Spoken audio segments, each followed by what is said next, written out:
Rayagada BJD रे एबे कंपन सृष्टि होइछि। गोटे पटे सुधीर दास और अपर पक्षर अछंती भास्कर राव। निकटरे जिला सभापति नियुक्ति देइछंती नवीन। सुधीर गोष्ठीर हेउछंती जगन्नाथ सारका जे जिला सभापति होइछंती।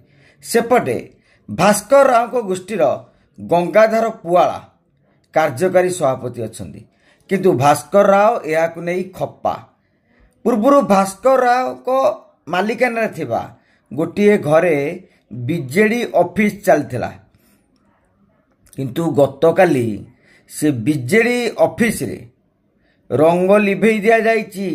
जो लेखा जाइथिला बिजु जनता दल कार्यालय शंख चिन्ह ताकू लिभेई दियाइछि। आपण ताकू हल्का नेबेनी कहीं आपण भाविबे जे काली तो आउ जने के जिला सभापति हो से दायित्व न तणु किंतु सेटा सत जे हेले सांगे सांगे लिभेई देबा पछरे रहस्य कोन ताकू भी बुझिवार अछि।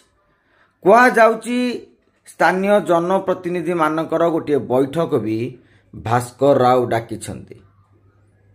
समतन सहित आलोचना करिया परे आइदर से नवीन निवास आसीबे नचेत निज बाट निजे देखियो बोली रायगढ़ राजनीति रे चर्चा होछि।